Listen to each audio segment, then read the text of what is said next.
आप देख रहे हैं प्रोग्राम दस्तक रेहान तारिक के साथ। आज जिन स्टोरीज पर देंगे दस्तक उनमें शामिल है एपीएस से चाइना कॉन्सुलेट तक हर दहशतगर्दी का जिम्मेदार भारत, पाकिस्तान ने अहम सबूत दे दिए। सियासी अफरा तफरी या इंसानी हमदर्दी, ऑपोजिशन ने हुकूमत पर सवालात उठा दिए। कराची में गर्मी की लहर के इलेक्ट्रिक ने ढा दिया कहर, कौन लेगा खबर। कोरोना पर काबू मगर महंगाई क्यों है बेकाबू।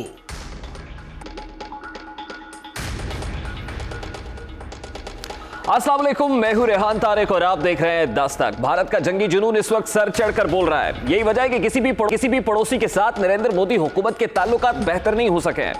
मोदी हुकूमत जहां कोरोना वायरस के बावजूद असलहे की दौड़ में आगे बढ़ना चाहती है, मुल्क भर में कोरोना पे काबू हो चुका है, बेरोजगारी में इजाफा हो चुका है, जीडीपी मुसलसल गिर रही है, लेकिन नरेंद्र मोदी मुसलसल मिसाइल टेक्नोलॉजी को बढ़ा रहे हैं। एक माह के दौरान 10 मिसाइल तजुर्बात करने का ऐलान भी किया जा चुका है।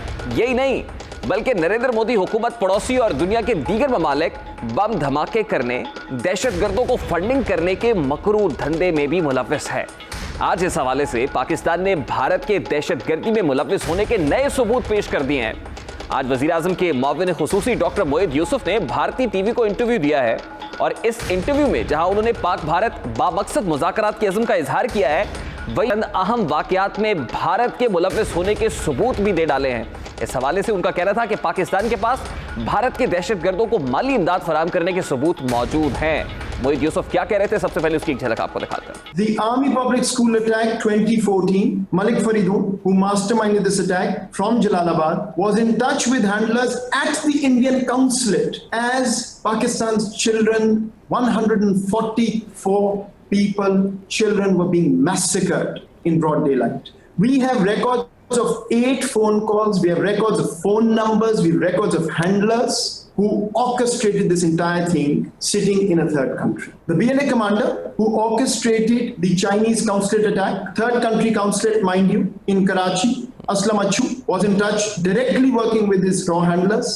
The Gwadar Pearl Continental Hotel in Pakistan, the raw handlers in contact as the attack was going on. Pakistani तारीख का सबसे दर्दनाक दिन 16 दिसंबर 2014, जिसे कौम कभी नहीं भुला सकेगी। सफाक दहशतगर्द सुबह 11 बजे स्कूल में दाखिल हुए और मासूम बच्चों पर अंधाधुंध फायरिंग शुरू कर दी और बच्चों को चुन चुन कर शहीद किया गया। सिक्योरिटी फोर्सेस के स्कूल पहुंचने तक दहशतगर्द खून की होली खेलते रहे और कुछ ही देर में उन जालिमों ने 132 मासूम जानों समेत 141 अफराद को शहीद कर दिया। पाकिस्तान समेत पूरी दुनिया इस साने की बर्बरियत को देखकर खून की आंसू रो रही थी, लेकिन इस हमले के ताने बाने भी भारत से जा मिले। हमले का मास्टरमाइंड हमले के वक्त भारतीय सफारत खाने से राब्ते में था और पाकिस्तान के पास भारत से की गई फोन कॉल्स के सबूत भी मौजूद हैं। मुआविन खुसूसी के मुताबिक रॉ ने पाकिस्तान में पड़ोसी मुल्क के सफारत खाने के जरिए चीनी काउंसलेट, गवादर में होटल, कराची में स्टॉक एक्सचेंज पर हमला कराया। मुआविन खुसूसी का कहना था कि 2019 में काबुल में भारतीय सफारत खाने ने तहरीके तालिबान पाकिस्तान यानी टीटीपी को $10 लाख दिए, जिसका मकसद टीटीपी और 4 दहशतगर्द तंजीमों को जम करना था। चीन पाकिस्तान का देरीना और सबसे अहम दोस्त मुल्क है। सीपैक पाक चीन दोस्ती की ताज़ा मिसाल है। अब ये दोस्ती कई ममालिक को पसंद नहीं है, लेकिन हमारे पड़ोसी मुल्क भारत को इस दोस्ती से कुछ ज़्यादा ही खार है। 23 नवंबर 2018 को चीनी काउंसिल खाने पर हमला किया गया। उस वक्त सिंध पुलिस एहलकारों ने अपनी जान पर खेलकर इस हमले को नाकाम बनाया, जिसके नतीजे में 2 पुलिस एहलकार और 2 शहरी शहीद हुए, जबकि 3 दहशतगर्दों को हलाक किया गया था। दहशतगर्दी की इस कार्रवाई में चीनी काउंसिल जनरल और तमाम अमला महफूज रहा था। आज भारतीय टीवी से गुफ्तगू करते हुए वज़ीर-ए-आज़म के मुआविन खुसूसी मोईद यूसुफ ने इंकिशाफ किया है कि भारत इस हमले में भी मुलव्विस था। भारत इसमें भी बराह रास्त मुलव्विस था। काउंसलेट हमले में मुलव्विस असलम अच्छू के जो अस्पताल में नई दिल्ली में इलाज के सबूत हैं वो भी मौजूद है, जबकि समझौता जैसी दहशतगर्दी में मुलव्विस हिंदू इंतहा पसंद दहशतगर्दों को भारतीय अदालतों ने रिहा किया है। यानी वो जो तमाम लोग इसके अंदर मुलव्विस थे, भारतीय अदालतों की तरफ से उनको एक्विटल भी हुआ है, वहां से वाइजत बरी भी किया गया है। यकीनन ये बड़े अचंभे की बात। इसी तरह गुज़श्ता साल मई में पाकिस्तान का अहम मकाम यानी गवादर दहशतगर्दों के निशाने पर था। दहशतगर्दों ने गवादर में मौजूद 5 स्टार होटल को निशाना बनाया। यह हमला भी सिक्योरिटी फोर्सेस ने नाकाम बनाया था।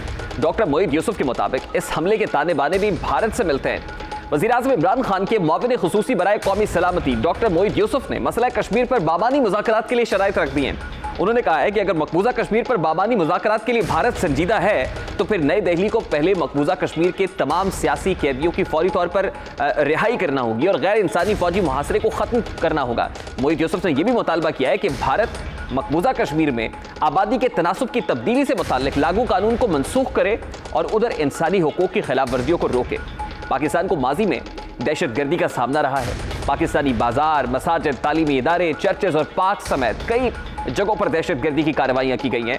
किसी भी मकाम को हम दहशतगर्दी से महफूज नहीं समझ रहे थे। पाकिस्तान ने मुतअद्दिद बार इस मसले को आलमी बरादरी तक पहुंचाया है। आलमी बरादरी के यकीनन इस हवाले से ये होशरुबा इंकशाफात भी सामने रखे हैं कि मुल्क में भारतीय दहशतगर्दी के सबूत मौजूद हैं और ये सबूत पेश भी किए गए हैं। साथ ही बलोचिस्तान से रॉ के एजेंट कुलभूषण यादव की गिरफ्तारी और उसके इंकशाफात ने पाकिस्तानी मौक़िफ़ में मोहर तस्दीक सख्त भी की है। अब जबकि भारत पाकिस्तान से मुज़ाकरात का ख़्वाह है, पाकिस्तानी क़यादत को मुज़ाकरात के लिए पैगाम भी भेजा गया है। पाकिस्तान हमेशा से ही बामकसद बाबानी मुज़ाकरात का हामी रहा है, लेकिन जो मुल्क पाकिस्तान के गली कूचों में खून की होली खेल रहा हो उससे बामकसद या बाबानी मुज़ाकरात कैसे हो सकते हैं? क्या बगल में छुरी और मुंह में राम राम के भारतीय चेहरे पर एतबार किया जा सकता है? क्या भारत ट्रस्टवर्दी है?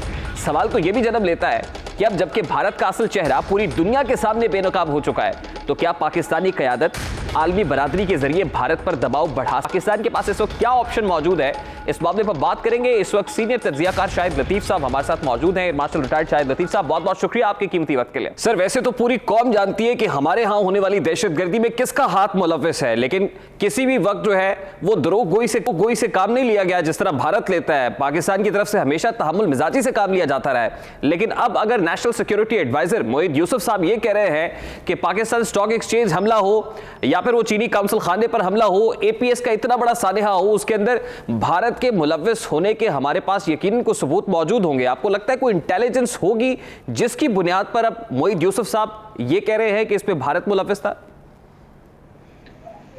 देखिए, वो तो बल्कि टेलीफोनिक कन्वर्सेशन तक सुना रहे हैं कि जिसमें रॉ और दहशतगर्दों के दरमियान बातचीत भी हुई है।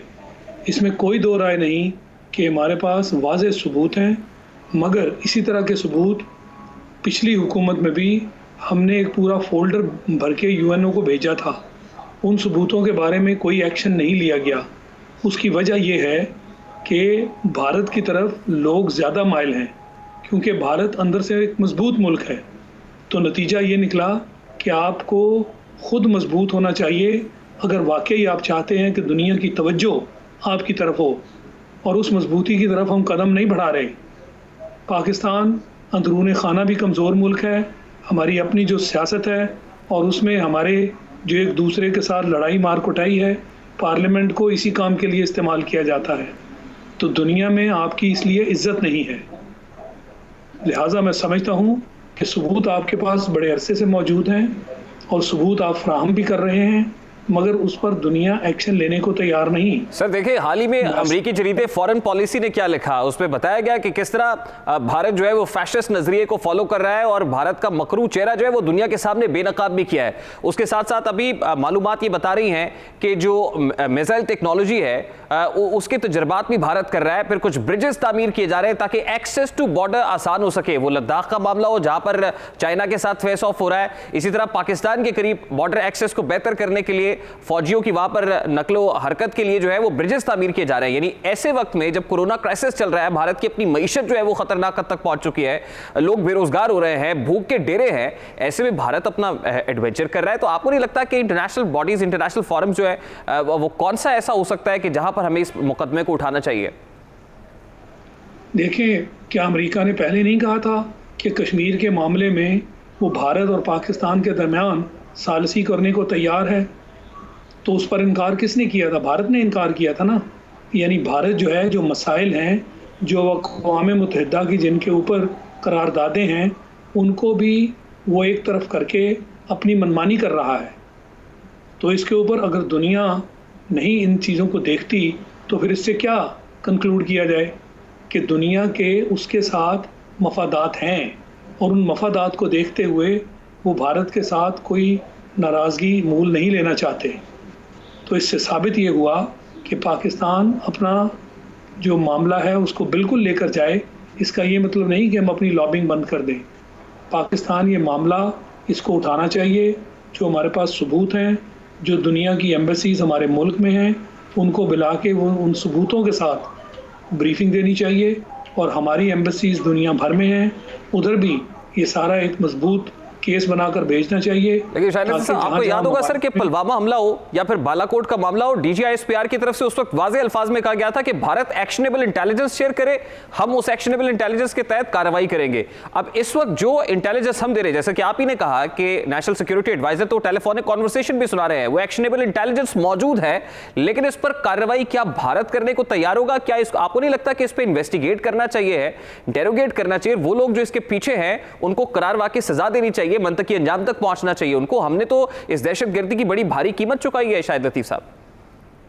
जी बिल्कुल, आप ठीक कह रहे हैं, हमने बहुत भारी कीमत चुकाई है, बड़ा नुकसान उठाया है, जानी और माली नुकसान उठाया है। मगर इस दुनिया में जो फ़लस्तीन में हो रहा है क्या सब नहीं देख रहे? जो कश्मीर में हो रहा है क्या सब नहीं देख रहे? उसके बावजूद बड़ी ताकतें जो हैं वो एक्शन लेने को, भारत के ख़िलाफ़ एक्शन लेने को तैयार नहीं हैं। तो इसलिए जिसकी लाठी उसकी भैंस वाली ये दुनिया है। सर इंटरनेशनली हमारी पोजीशन कितनी मुस्तहकम इस वक्त देखते हैं? क्योंकि इस वक्त हम चाइना के साथ खड़े हुए हैं और आपने देखा कि चीनी सदर ने भी बड़े दो टोक अल्फाज में कहा वज़ीर आज़म को कि कैसे भी हालात हो जाए चीन पाकिस्तान के साथ खड़ा हुआ होगा।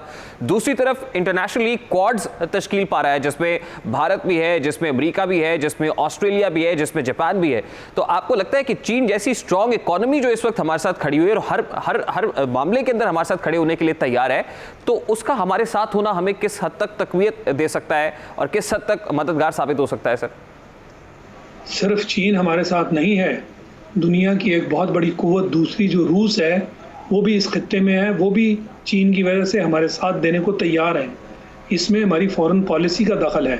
हमने क्या कोई स्ट्रेटजी बनाई है जिसमें चीन के साथ मिलकर, रूस के साथ मिलकर जो एक ब्लॉक यहाँ बन रहा है उस ब्लॉक का बाकायदा हिस्सा बने और उसको अपने फ़ायदे के लिए इस्तेमाल करें? ये हमारी कमज़ोरियाँ हैं। इसीलिए मैंने कहा कि हमें अंदरूनी खाना जो मसाइल वो हमारे ही पैदा करता है उससे हमें फुर्सत नहीं, तो हम फिर इंटरनेशनल मामलात पर कहाँ से तवज्जो दें? ये हमारी नाकामी है और यही वजह है जिसके लिए भारत जो है वो दुनिया भर में अपने झूठ की बिना पर प्रोपेगेंडा करता है और दुनिया को कायल कर लेता है कि दहशतगर्दी भारत नहीं पाकिस्तान करवाता। सर जिन इंटरनल प्रॉब्लम्स का जिक्र आप कर रहे हैं, अभी आपने देखे कि पीडीएम की सूरत में एक मूवमेंट भी चलने जा रही है, ऑपोजिशन जमातें भी जो है वो सफारा हुई हैं और उन पर ये एलिगेशन भी लगाया जा रहा है कि असल में वो भी कहीं ना कहीं भारतीय एजेंडे को भी प्रमोट कर रही हैं और साथ ही कुछ ऐसे वाकयात हो सकते हैं, खुदा ना खास्ता अगर ये ट्रिगर करता है कि जिसमें बहुत नुकसान भी उठाना पड़ सकता है, तो फिर इस मामले को कैसे देखते हैं सर? बिल्कुल आप ठीक कह रहे हैं, ये कहीं ना कहीं से इसके पीछे सपोर्ट है। हमारे सारे मामलात जो हैं ये खुद इनमें इतनी ताकत नहीं है कि उन मामलात को आगे लेकर बढ़ें। कहीं ना कहीं से इनको लॉलीपॉप दिखाया जाता है और कहीं ना कहीं से पीछे इनको वो इमदाद दी जाती है जिससे हमारे ही लोग अपने मुल्क के ख़िलाफ़ खड़े हो जाते हैं और ये दुनिया सब चीज़ें जानती है। यही वजह है कि हम ताकतवर नहीं हैं, हम कमज़ोरी का शिकार हुए हैं कि जब आप ही के लोग दुनिया के बलबूते पर अपने मुल्क को नुकसान देने का तहैया कर लें तो फिर आपकी ताकत कहाँ से आएगी? तो बिल्कुल मैं आपकी बात से एग्री करता हूँ कि ये जो फिर से पीडीएम वाला मामला होने जा रहा है इसमें बड़े शक व शुबहात हैं कि ये मामला कहाँ से इसकी बैकिंग है। सर आपकी गुफ्तगू से मैं जिस नतीजे पर पहुंचा हूँ या जो नतीजा मैं अखज़ कर रहा हूँ वो ये है कि इंटरनेशनली किसी भी फोरम के ऊपर भारत तो खुजा, लेकिन जो बैनुल अक़वामी इदारे हैं, अक़वाम मुत्तहिदा है, वो भी तब तक हमारी बात नहीं सुनेगा जब इंटरनली हम स्ट्रॉन्ग नहीं होंगे, बोथ पॉलिटिकली भी और इकोनॉमिकली भी। तो इसका मतलब ये है कि किसी और तरफ तवज्जो देने से ज़्यादा हमें इंटरनल प्रॉब्लम्स के ऊपर तवज्जो देने की ज़रूरत है, एम्फेसिस की ज़रूरत है, फोकस होने की ज़रूरत है ज़्यादा।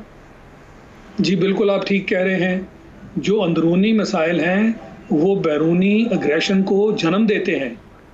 दुनिया आप पर हमला करेगी अगर आप अंदरूनी तौर पे कमज़ोर हैं। सो पहला नुक्ता ये है कि अंदरूनी तौर पर जब तक आप मजबूत नहीं होते आपका मसला कोई सुनने को तैयार ही नहीं होगा, सुनेंगे भी तो आपकी मदद नहीं करेंगे। तो इसीलिए मैं कह रहा हूँ कि पहले अपनी हुकूमत को अपने अंदरूनी जो मामलात हैं उनको ठीक करें। तो इसका मतलब है सर कि जो 3 कंडीशंस रखी हैं कश्मीर वाले मामले के हाल के लिए भी एनएसए ने, वो जो 3 कंडीशंस है कि जो मुहासरा है वहाँ पर फौजी मुहासरा उसको ख़त्म किया जाए, जो शहरियत का कानून है उसमें भी जो रद्दोबदल किया गया है उसको भी चेंज किया जाए, और वहाँ पर इस वक्त जो भारत ब्रूटली किल कर रहा है इंडियन ऑक्युपाइड कश्मीर, वहाँ पर जो मामला चल रहा है, तो इसका मतलब ये है सर कि फिर ये कंडीशंस जो है वो भी इस सूरत में तो किसी को भी काबिल कबूल नहीं हो सकती, और ये भी मामला खटाई में ही रहेगा फिर। जी बिल्कुल, ये तो सूरत हाल जो है ये कैसे कबूल कर सकते हैं, ये इन कंडीशंस को हम कैसे मान सकते हैं। तो इससे जाहिर होता है, इससे वही स्मेल आती है ना कि वो जो हाथ है वो बैरूनी हाथ है और उसके मकासद कुछ और हैं, वो पाकिस्तान को नुकसान पहुंचाने वाले मकासद हैं, और इन मकासद की खातिर अगर आपकी ऑपोजिशन खड़ी होती है तो फिर ये कोई इसमें शक व शुबा नहीं रहता कि वो किसके हाथ मजबूत कर रहे हैं। बिल्कुल, उनका पहले ही लबो लहजा और बयानिया जो है वो हमारे दुश्मनों का बयानिया है, ये बार बार हम कह चुके हैं। ठीक है, बहुत बहुत शुक्रिया शाहिद लतीफ़ साहब आपके वक्त के लिए। एयर मार्शल रिटायर्ड शाहिद लतीफ़ हमारे साथ मौजूद थे। गुफ्तगू आपने सुनी, यहाँ एक ब्रेक लेंगे और ब्रेक के बाद जब वापस आएंगे तो फिर बात करेंगे कि महंगाई के शोर और सियासी पंजा आजमाई के दौरान अवामी मसाइल कैसे हल होंगे। इस मामले को उठाएंगे इस ब्रेक के बाद। हमारे साथ रहिए।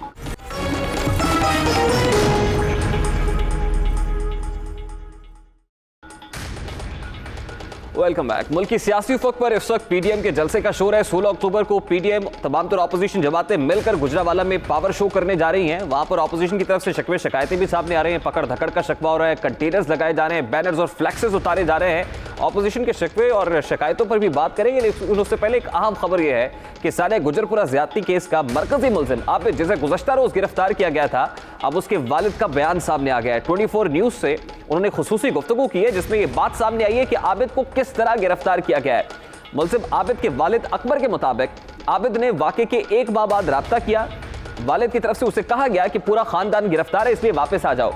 वालिद ये कहते हैं कि आबिद मेरी बात मानते हुए 6:30 बजे घर पहुंच गया, यानी वालिद ने कहा वापस आओ। आबिद ने बात पर बिनोअन अमल किया, 6:30 बजे घर पहुंचा। वालिद के मुताबिक उनका कहना है कि पुलिस वालों को उन्होंने खुद कॉल किया, आबिद को गले से पकड़ा, उसको धरा और उसके बाद पुलिस के हवाले किया। पुलिस की तरफ से ये कहा जा रहा था कि आबिद को वो मारेंगे, लेकिन उन्होंने खुद कहा कि खबरदार, मैंने अपनी जो है वो कॉन्फिडेंस में उसको लिया है, उसको बुलाया है, तो उसे मारना नहीं है। बल्कि पुलिस की गिरफ्त में आबिद कैसे आए, इस हवाले से अकबर अली जो उसके वालिद है वो कह रहे हैं कि आबिद को हवाले कर दिया, आला हुकाम से गुजारिश भी की है कि अब मेरे खानदान को छोड़ दें, क्योंकि आबिद का तकरीबन मोरलेस तमाम खानदान इस वक्त गिरफ्त में है। कानून नाफिज करने वाले इदारे रैकी भी कर रहे थे, उनका खानदान जो है इस वक्त उनकी गिरफ्त में, लेकिन वालिद की तरफ से इस्तदा की जा रही है कि उन्होंने अपना काम कर दिखाया है। आबिद आया है, कॉन्फिडेंस में लिया, उसको पुलिस के हवाले भी कर दिया, लेकिन अब उनके खानदान को जल्द अज जल्द रिलीज किया जाए। हम ये ख्वाहिश भी करते हैं, हमारी तमन्ना भी है कि आबिद जो इस केस का मरकजी मुलजिम है वो अपने मंतकी इंजाम को पहुंचे, प्रोसिक्यूशन ठीक तरीके से हो सके, मामला जो है वो अपने बिलाखिर मंतकी इंजाम को पहुंचे और वही सजा मिले जिसकी सजा की तवक्को भी की जा रही है। आबिद के वालिद अकबर ने 24 न्यूज से बात करते हुए क्या कहा, एग्जैक्टली वो क्या वर्ड्स थे, जरा उसकी एक झलक आपके सामने रखता है। 1 महीना हो गया सारे इस वकूए नूं, जिहड़ा अपने ते मोटरवे ते होया, लेकिन बच्चा मेरा जिहड़ा है वो फरार हो गया। 1 महीने तो बाद, 1 महीने तो 5 दिन तो बाद जनाब उन्हें फ़ोन किया मैनू रात 3:32 ते। उन्होंने मैं ये गल कही भी पुत्र तू खुदा दा ना करके आ जा, साड़ियाँ बच्चियाँ जिन्नियां मैंने तोड़ फोटा वास तक सब पुलिसां ने फड़ के थाने टक दित्तियां ने। सर मेरा बेटा मेरे ते मुतमिन हो गया, उन्हें मैनू ये गल कही मैं 6:30 बजे अब्बा जी मैं तुहाडे घर होवांगा। 6:30 बजे वो मेरे घर पहुँच गया, ਉਹਦੇ ਨਾਲ मैं गलबात की, उन्होंने मैं दिलासा दिता, मैं उन्होंने कपड़े पाटे हुए सन जनाब। और तो बाद उन्होंने मैं कपड़े दिते, उन्होंने मैं तसल्ली दी। फिर मैं उन्होंने ये गल कही वे पुलिस जी उत्ते बैठी है वो मतलब वो लम्मे पै जाते हैं, तो फिर मैं तेनों जी उत्ते वाली चादर मैं वो दाँगा। उन्हें कहा ठीक है अब्बा जी। वो बैठ गया मकान के पिछले साइड, मैं पुलिस वालों खुद बुला के वट्टे मार के ऊपर उतार नीचे ले आया। नीचे लिया के पुलिस वालों मैं नाल ले गया, जाके आबद नूं मैं खुद गले तो फड़ के उठाया, तो मैं आबद नूं अपने पास ले आया। पुलिस वाले कहने लगे जी बस ठीक है बाबा जी तू पीछे हट जा, मैं असी इनू मारना है। मैं क्या तुसीं इनू क्यों मारना, जो मेरे तो तमाद ते आया है तो मेरे तमाद ते आउण नाल मैं तुहानूं ये काम नहीं करन देना।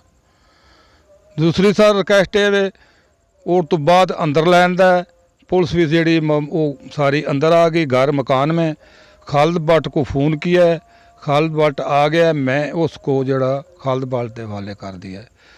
खालिद भट्ट ने अपनी गड्डी पर बैठा के आबद को सीएम पहुंचा दिया। अब आप क्या चाहते हैं, पुलिस से क्या चाहते हैं? क्या आप इस बात पे मुतमईन है कि आपने जो काम किया है उसको पकड़वा के वो ठीक किया है? जो मैं काम किया है वो मैं ठीक किया है। अल्लाह ताला को सोच के, अल्लाह ताला की मदद ना, मैं अल्लाह ताला को मान के, मैं नबी का कलमा पढ़ के मैं उसको पढ़ाया। और तो बाद जनाब रिक्वेस्ट की बात यह है, मैं अपने बेटे के वकूए के मतलब मैं कोई टाइम कर मेरे को 5-6 मिनट में वो उसको खालिद की गड्डी पर बैठा दिया है। मैं उससे कोई गल बात नहीं पूछी भी जो तू बात की है अपने मोटरवे में वो सही है कि गलत है। मुझे पुलिस ने टाइम ही नहीं दिया। और तो बाद वो जनाब मेरी वो चले गए ने। और तो बाद मेरी बच्चियाँ फोटा वास्ते लैके जवाना बच्चियाँ मेरे छोटे छोटे बच्चे मेरिया बीवियाँ सब थाने में भेजिया गई ने। सर मेरी ये रिक्वेस्ट है मेरे बच्चे छोड़ दे दें। साने गुजरपुरा ज्यादती केस के मुलजिम को किस तरह गिरफ्तार किया गया वो तमाम तर रूदात इसके मरकजी मुलजिम आबिद के वालिद अकबर अली ने कौम के सामने रख दी है। अब जरा पॉलिटिकल हैपनिंग्स की तरफ बढ़ते हैं कि सियासी उफक पर इस वक्त क्या गहमा गहमी जारी है। आज वज़ीर आज़म इमरान खान की ज़ेर सदारत वफाकी काबीना का इजलास हुआ है जिसमें बिजली, गैस और अद्वियात की बढ़ती हुई कीमतों पर तशवीश का इजहार भी किया गया है, बहस भी हुई है। वज़रा ने बढ़ती महंगाई पर हंगामी इकदाम का मुतालबा भी किया है। इस वक्त हुकूमत ये महसूस कर रही है कि महंगाई वो बुनियादी मसला है जिस पर हुकूमत को कंट्रोल करने की जरूरत है। आम आदमी को रिलीफ पहुंचेगा तो यकीनन ऑपोजिशन का एहतजाज भी धरे का धरा रह जाएगा। और इस वक्त हुकूमत के लिए सबसे बड़ा चैलेंज और कुछ नहीं है बल्कि महंगाई है। दूसरी जानिब कायदे इसमें इख्तलाफ शहबाज शरीफ साहब जो नैब की कस्टडी में हैं उनके जिस्मानी रिमांड में 7 रोज का इजाफा कर दिया गया है। इस हवाले से आज लीगी कारकुनान भी नैब कोर्ट के बाहर पहुंचे, क़यादत भी पहुंची। मरियम औरंगजेब तर्जुमान पाकिस्तान मुस्लिम लीग नून वहां पर मौजूद थी, अता तारड़ मौजूद थे। और इस मौके पर मीडिया से बात करते हुए औरंगजेब ने कुछ एलिगेशंस लगाए। उनका कहना है कि शहजाद अकबर भेस बदल बदल कर नैब आते हैं और साथ ही साथ उनका यह भी कहना था कि वॉशरूम्स में कैमरे लगाए गए हैं, उनको खाना जमीन पर दिया जाता रहा है, इस तरह होता रहा है। पॉलिटिकल विक्टिमाइजेशन के हवाले से नैब इस वक्त क्या किरदार अदा कर रहा है, मरियम औरंगजेब क्या कह रही थी, उसकी एक झलक आपको दिखाते हैं। शहबाज शरीफ को तब गिरफ्तार किया गया जब इमरान खान का हुक्म आया। आज नैब ने भी तस्लीम किया, वही रिकॉर्ड उठाकर आज सवालात उठाए जा रहे हैं। पाकिस्तान की आवाम जान चुकी है कि एक धेले की करप्शन साबित नहीं हुई। वॉशरूम के अंदर कैमरे लगाए गए, ये है छोटी जहनियत की हकीकत। ये सब कुछ शहजाद अकबर साहब इमरान साहब के हुक्म के ऊपर कर रहे हैं। शहबाज शरीफ ने खुद अदालत में नैब के रवैये पर शकवा किया है। एक जानिब शहबाज शरीफ नैब के रवैये के हवाले से शकवा कुना है, मरियम औरंगजेब इंतकामी सियासत के इल्जामात आयद कर रही हैं, जबकि पीर की शब नायब सदर मुस्लिम लीग नून मरियम नवाज ने भी सीनियर सहाफ़ी आसमा शिराजी को इंटरव्यू में इल्जाम आयद किया कि मौजूदा हुकूमत उनके खानदान को इंतकाम का निशाना बना रही है। साहिबा इस इंटरव्यू में क्या कह रही थी पॉलिटिकल विक्टिमाइजेशन से मुताल्लिक, उसकी एक झलक भी देख लीजिए। मेरे वालिद जेल चले गए और वहाँ पे बीमार हो गए और आपको पता है कि एक अडयाला में उनको हार्ट अटैक हुआ था। एक हार्ट अटैक उनको नैब की कस्टडी में हुआ था सर्विसेज हॉस्पिटल में। जब मुझे लाया गया कोट लखपत से उनकी अयादत के लिए तो मियाँ साहब को वहाँ पर भी एक हार्ट अटैक हुआ। मियाँ साहब की सेहत इस हद तक ख़राब हो गई थी कि इनको ये लगा कि खुदा न खास्ता अगर मियाँ साहब की ज़िंदगी को कोई ख़तरा लाहक हो गया तो ये मामला को संभाल नहीं सकेंगे। इन्होंने मियाँ साहब की हमदर्दी में उनको बाहर नहीं भेजा। अब दूसरी तरफ लीगी क़यादत के मुताबिक हुकूमत ऑपोजिशन के जलसों से खौफजदा होकर ऐसे इकदाम कर रही है। साथ ही तवक्को जाहिर की जा रही है कि तहरीक इंसाफ वसअत क़ल्बी का मुजाहरा करते हुए जलसों में रुकावट पैदा नहीं करेगी। यकीनन इस वक्त हुकूमत मज़ाहिर दबाव में है क्योंकि पहले 2 साल उन्हें किसी भी किस्म की सियासी मज़ामत का सामना नहीं करना पड़ा, लेकिन 2 साल मुकम्मल होने के बाद से ही सियासी माहौल में गर्मी आ गई है, शिद्दत आती चली जा रही है। गुज़श्ते दिनों सरकारी मुलाजमीन का जब गफीर इस्लामाबाद पहुंचा था उसके बाद 1 लाख लेडी हेल्थ वर्कर्स भी अपने मुतालबात के हक में इस्लामाबाद आने के लिए तैयार हैं, लेकिन इस्लामाबाद में भी कंटेनर्स लगाए जा रहे हैं। गुजरावाला जहां पर पीडीएम का जलसा होना है, ये पहला जलसा होने जा रहा है, पाकिस्तान मुस्लिम लीग नून उसकी मेज़बानी कर रही है, वहां पर भी ये शिकायत सामने आ रही है कि कंटेनर्स की पकड़ धकड़ जारी है। वहां पर बैनर्स और फ्लेक्सेस को उतारा जा रहा है। ऑपोजिशन के इल्जाम आयद कर रही है कि मकामी इंतजामिया को तब्दील किया जा रहा है, लोकल लेवल पर मैनेजमेंट चेंज की जा रही है, कारकुनान पकड़ धकड़ उनकी भी जारी है, उनको पुलिस हिरासत में ले रही है। इस वक्त ऑपोजिशन की तरफ से शदीद खदशात का इजहार किया जा रहा है, लेकिन ऑपोजिशन पुरज़्म है कि वो जलसा करेगी, भरपूर जलसा करेगी, कारकुनान भी आएंगे, क़यादत भी आएंगे और भरपूर मैसेज दिया जाएगा।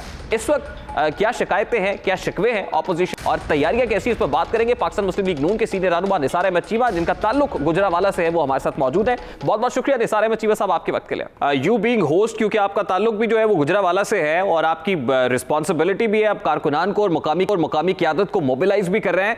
तो सबसे पहले सर मुझे ये बताइएगा कि पाकिस्तान मुस्लिम लीग नून और PDM as a whole opposition कितनी तैयार है 16 अक्टूबर के जलसे के लिए, और सबसे ज्यादा चैलेंजिंग क्या है इस वक्त आपके लिए गुजरावाला में? देखिए, सिर्फ पीडीएम या मुस्लिम लीग नून की बात नहीं है, पूरी कौम तैयार है। सच्ची बात यह है कि पूरी कौम का सब्र का पैमाना लबरेज हो चुका है। जो कुछ इन लोगों ने, इस जालिम और नालायक हुकूमत ने 2 साल भी अवाम के साथ किया है, तो वो तो मैं समझता हूँ कि इतना पुरजोश यानी क्राउड है इस वक्त। अच्छा चीमा साहब, मैं इसलिए पूछ रहा हूँ ना कि कुछ देर पहले पीडीएम की सूबाई क़यादत का इजलास भी हुआ, जिसमें ये बात भी सामने आई कि कारकुनान की पकड़ धकड़ भी हो रही है, कंटेनर्स भी लगाए जा रहे हैं, बैनर्स और फ्लेक्सेस भी उतारे जा रहे हैं। तो इसको काउंटर करने के लिए आपकी स्ट्रैटेजी क्या होगी चीमा साहब? नहीं, वो तो देखिए बात ये है कि ये तो बुखलाहट का शिकार हैं, इनकी टांगे कांप रही हैं, लेकिन यह है कि आवाम को सामने जो भी, वो मैं आपको बताऊं कि जो भी रुकावटें खड़ी करेंगे बिल्कुल खशो खाशाक की तरह बह जाएंगी। यानी वो जो है ना, जब जिस तरह वो कहते हैं जब दरिया झूम के उठेंगे तिनकों से न टाले जाएंगे। तो फिर खान साहब की वो स्टेटमेंट भी चीमा साहब आपको याद होगी, उनका कह रहा था कि अगर जहाँ कानून शिकनी होगी वहां पर जेलों में डालेंगे, और जेलें वीआईपी नहीं होंगी बल्कि वो जेलें होंगी जहाँ गरीब आदमी जाता है। तो उसके लिए भी तैयार है आप? कानून शिकनी के तो वो सिर्फ ना सिर्फ हमारे मास्टर हैं, बादशाह हैं, बल्कि उन्होंने तो पूरी कौम को कानून शिकनी पे उकसाया। जब उन्होंने कहा कि ये आप गैस और बिजली के बिल ना दें, जब उन्होंने गैस और बिजली के बिल जला के सिविल नाफरमानी की कॉल दी, आपको याद नहीं है? वो तो कानून शिकनी पे उकसाते रहे पूरी कौम को। हम तो जमहूरी लोग हैं जी साहब, आप भी वही करने जा रहे हैं जो खान साहब ने किया? नहीं, हम गैस और बिजली के बिल नहीं हमने कभी जलाए, ना हमने सिविल नाफरमानी की कॉल दी है। हम तो ये अगर गैर जमहूरियत कंडे इस्तेमाल करेंगे तो ये है गैर कानूनी काम। नहीं, लेकिन गैर कानूनी काम कंडों का मुकाबला ना करें। ऐसी रुकावटें इन्होंने अगर खड़ी की तो हम ये कि इंशाअल्लाह रुकावटों को अबूर करके जाएंगे। जी सर, अभी तक मकामी इंतजामिया के साथ आपका कोई कंसेंसस हो सका है वेन्यू के हवाले से, इजाजत के हवाले से? कहाँ होगा, कैसे होगा, कितने लोग आएंगे, कैसे मैनेज करेंगे? मकामी इंतजामिया बेचारी जो है वो उसके हाथ में कुछ नहीं है। वो तो ज़ाहिर है उन्होंने देखना है कि बलीगाना वाले जो है वो क्या उनको हिदायत देते हैं, तो वो तो ऊपर से देखेंगे उनकी क्या हिदायत है। नहीं, जैसे आप कह रहे हैं कि अवाम का ठाटे मारता हुआ समंदर आएगा, वो होगा और फिर तिनकों से न टाला जाएगा। तो मैं आपको याद कराना चाहता हूँ चीमा साहब, जिस वक्त आज़ादी मार्च जो पाकिस्तान तहरीक इंसाफ का वो रवा दवा था इस्लामाबाद की तरफ, तो गुजरावाला वो मुकाम था, क्योंकि आप इसकी डायनामिक्स को बड़े अच्छे तरीके से समझते हैं। जहाँ आपके कोई कारकुन थे पोमी भट्ट साहब, उन्होंने फायरिंग भी की थी। तो अब भी अगर ये, क्योंकि स्पेशल ब्रांच की रिपोर्ट्स भी ये सामने आ रही है कि अगर ऐसे होता है तो खुदा न खास्ता उसमें भगदड़ भी हो सकती है, कोई तनाज़ा भी हो सकता है जो शिद्दत इख्तियार कर सकता है। तो क़यादत के ऊपर बड़ी रिस्पॉन्सिबिलिटी है। वो जो आज़ादी मार्च था या जो कुछ था, जो कुछ नाम है आज़ादी के नाम पर जो कुछ उन्होंने किया कंटेनर पे चढ़ के डी चौक में, और जब ये है कि सारा दिन कुर्सियाँ खाली होती थी, रात को भी अक्सर ये है कि खाली कुर्सियों से एड्रेस फरमाया करते थे। आपको नहीं पता तो ये चंद 100 लोग जो हैं, और जिस तरह ये है कि 126 दिन जो उन्होंने वो जो उद्यम बचाया वहाँ पे, और जो जिस तरह ये लाकानूनियत के दर्स दिए उन्होंने कौम को, जिस तरह पुलिस पे हमले किए, पार्लियामेंट पे हमले किए, पीटीपी पे हमले किए, आपको याद नहीं है? ठीक है, बहुत बहुत शुक्रिया निसार अहमद चीमा साहब आपके वक्त के लिए। पाकिस्तान मुस्लिम लीग नून के रहनुमा निसार अहमद चीमा हमारे साथ मौजूद थे। गुफ्तगू आपने सुनी। एक ब्रेक लेंगे, जिसके बाद बात करेंगे कि के इलेक्ट्रिक के फीडर्स कहाँ से चलाए जाते हैं। शहर कायद का रुख करेंगे, के इलेक्ट्रिक के मामले को उठाएंगे। इस ब्रेक के बाद हमारे साथ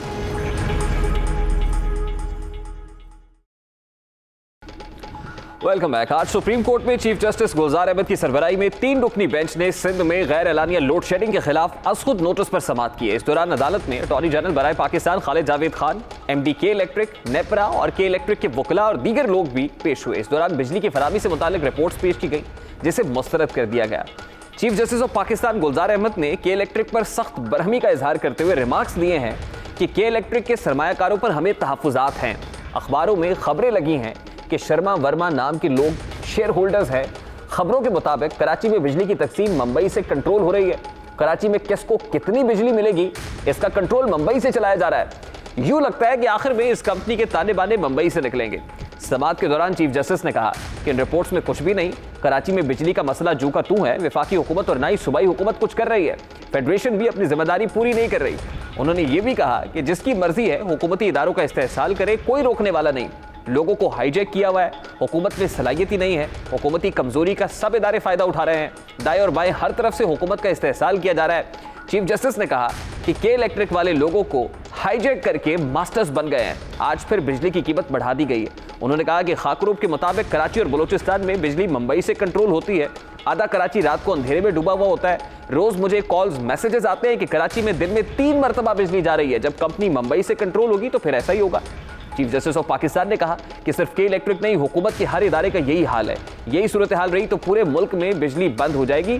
बादशाह अदालत ने वफाकी हुकूमत से 2 हफ्तों प्रेजेंटेशन और नेपरा से 4 हफ्तों में रिपोर्ट तलब करते हुए केस की समाअत को 4 हफ्तों के लिए मुलतवी कर दिया। बड़ा अहम मामला है। चीफ जस्टिस ऑफ पाकिस्तान की तरफ से अहम रिमार्क्स दिए गए हैं और के इलेक्ट्रिक का मामला है कि हल होने का नाम नहीं ले रहा। मसाइल यूं के तू हैं, ऐसा है क्यों? इस मामले पर बात करेंगे इस वक्त सिंध असम्बली में कायदे इस इख्तिलाफ फिरदौस शमीम नकवी साहब हमारे साथ मौजूद है। बहुत बहुत शुक्रिया फिरदौस शमीम नकवी साहब आपके वक्त के लिए। सर, के इलेक्ट्रिक इंतजामिया से मुज़ाकरात के लिए वफाकी वजीर असद उमर साहब भी पहुंचे, गवर्नर इमरान इस्माइल साहब ने मुज़ाकरात किए, केई के मसाइल पर एहतजाज भी हुए, धरने भी हुए, इवन पाकिस्तान तहरीक इंसाफ के नुमाइंदगान खुद एहतजाज करते रहे, वफाकी हुकूमत की तवज्जो इधर मबजूल कराते रहे।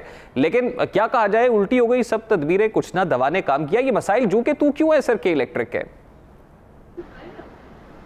कि मैं इसके ऊपर ये कह सकता हूं आपको कि आपका तजिया सही है कि के इलेक्ट्रिक के मसाइल जूं के तू हैं। के इलेक्ट्रिक सारे जराए से भी अगर बिजली जो वो पैदा कर सकती है और जो बिजली उसको इस वक्त नेशनल ग्रिड से मिल रही है वो 3100 मेगावाट थी। और जब गर्मी की शिद्दत होती है तो शहर कराची में बिजली की मांग 3700 मेगावाट है।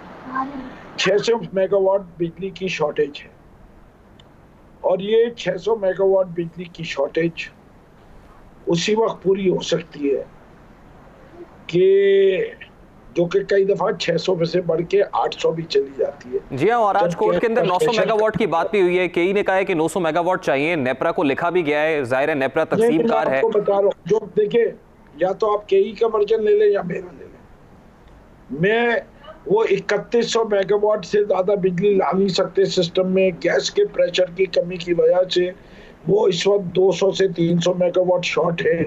और जब जैसे कि अगले 5-6 दिन भी गर्मी की ज्यादा शिद्दत की उम्मीद है तो ये 3500-3600 मेगावाट पे जाएगी, यानी 700 या 800 मेगावाट बिजली कम है। ये सूरत हाल में पहली बेहतरी की उम्मीद जो है वो अगले साल फरवरी मार्च के महीने में के नेशनल ग्रिड से उन्हें 300-400 मेगावाट और बिजली मिलेगी। फिर अप्रैल के महीने में उनका एक पावर प्लांट आ जाएगा जिससे 250 मेगावाट और मिलेगी। फिर सितंबर अक्टूबर में दूसरा प्लांट आएगा जिससे 400 मेगावाट मिलेगी। अगले साल इस सिस्टम के अंदर तकरीबन 800 मेगावाट बिजली आएगी और उसके बाद जो उसका अगला साल है उसके अंदर यानी सन 2022 अप्रैल में। ठीक है सर, लेकिन यानी इसका मतलब मुस्तकबिल करीब में मसाइल के हल की शनीद नहीं है। सुप्रीम कोर्ट में आज जो रिमार्क्स दिए गए हैं वो आपने देखे होंगे और उसमें ये भी ऑब्जर्वेशन है कि क्या के इलेक्ट्रिक को मुंबई से चलाया जा रहा है। फिरदौस शमीम नकवी साहब, इस पे भी आप बेहतर कमेंट कर सकते हैं। के इलेक्ट्रिक मुंबई से चल रही है सर? जी मुझे तो नहीं पता कि मुंबई से कौन सी कंपनी चलती है नहीं चलती, जो मैनेजमेंट इन प्लेस है। ना मैं के इलेक्ट्रिक का शर्मा वर्मा कौन है सर? मुझे के इलेक्ट्रिक का स्पोक्स पर्सन हूँ, मैं कराची के अवाम का स्पोक्स पर्सन हूँ। मैंने तमाम जो जराए हैं उनको खंगाला है कि क्या इससे जल्दी किसी तरीके से ये बिजली का बहरान हल हो सकता है। तो मेरे पास खुद, क्योंकि मैं एक इंजीनियर भी हूँ, मुझे कोई हल नजर नहीं आता। अब हर चीज को करने के लिए कुछ टाइम चाहिए। जो कुछ सूरत हाल है अभी तक उसके लिहाज से मैंने आपको बयान कर दिया। जहां तक बिजली के निर्खनामों का ताल्लुक है, हमने ये वादा वफाक से लिया है कि पूरे मुल्क के पाकिस्तान में एक ही निर्खनामा होगा। ठीक है, बहुत बहुत शुक्रिया आपके वक्त के लिए। सदर असम्बली में कायदे इस इख्तिलाफ फिरदौस शमीम नकवी हमारे साथ मौजूद थे। गुफ्तगू आपने सुनी। यहाँ एक ब्रेक लेंगे जिसके बाद बात करेंगे कि पाकिस्तान में कोरोना की कम शिद्दत के बावजूद मईशत बेहतर क्यों नहीं हो रही है। क्योंकि कोरोना की शिद्दत कब बताई गई, पाकिस्तान बेहतर रहा है दीगर ममालिक के हिसाब से, लेकिन मईशत बेहतर क्यों नहीं है, इस मामले को उठाएंगे ब्रेक के बाद। हमारे साथ रहिए।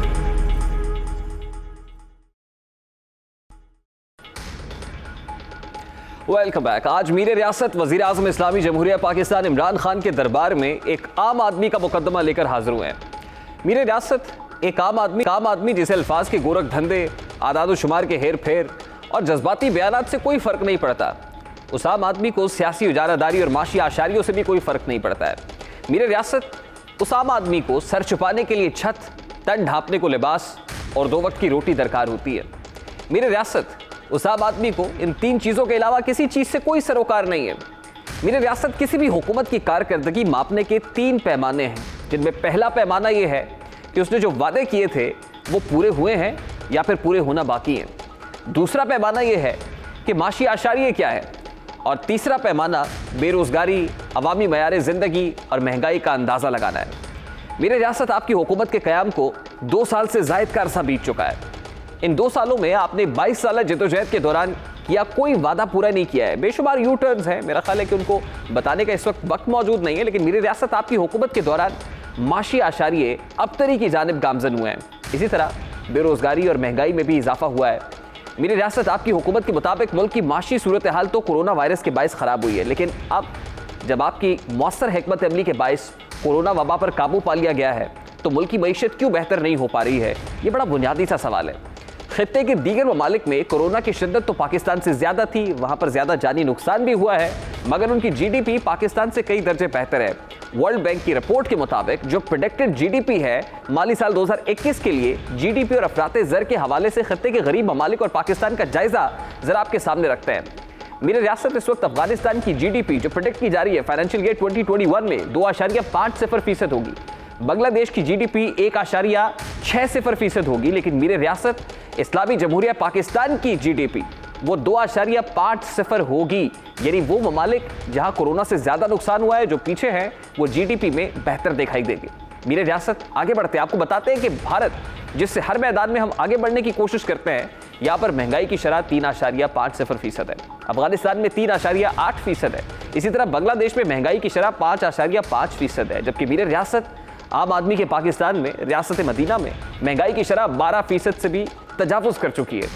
मीर रियासत आपका हर बयान, हर खिताब, आपकी हर ट्वीट आम आदमी के मसाइल की अक्कास है, लेकिन आपके दौरे हुकूमत में सबसे ज़्यादा मसाइल तो आम आदमी को भुगतना पड़ रहा है। उसकी रोटी की फ़िक्र में इजाफा हुआ है, उसकी छत छिन गई है, वो बेरोज़गार हुआ है, लेकिन मीर रियासत ये आम आदमी आज भी पुरुमीद है। वो समझता है कि अगर कोरोना वायरस पर काबू पा लिया गया तो बेरोज़गारी, महंगाई और दीगर मसाइल पर भी काबू पा लिया जाएगा, मगर उसकी उम्मीद उस वक्त टूट जाती है जब आपके हर नोटिस के बाद मामलात मज़ीद गंभीर हो जाते हैं। ये तो था आम आदमी का मुकदमा। आज का दस्तक। आपसे मुलाकात होगी इंशाअल्लाह कल। अपना रखिएगा ख्याल। अल्लाह हाफ़िज़।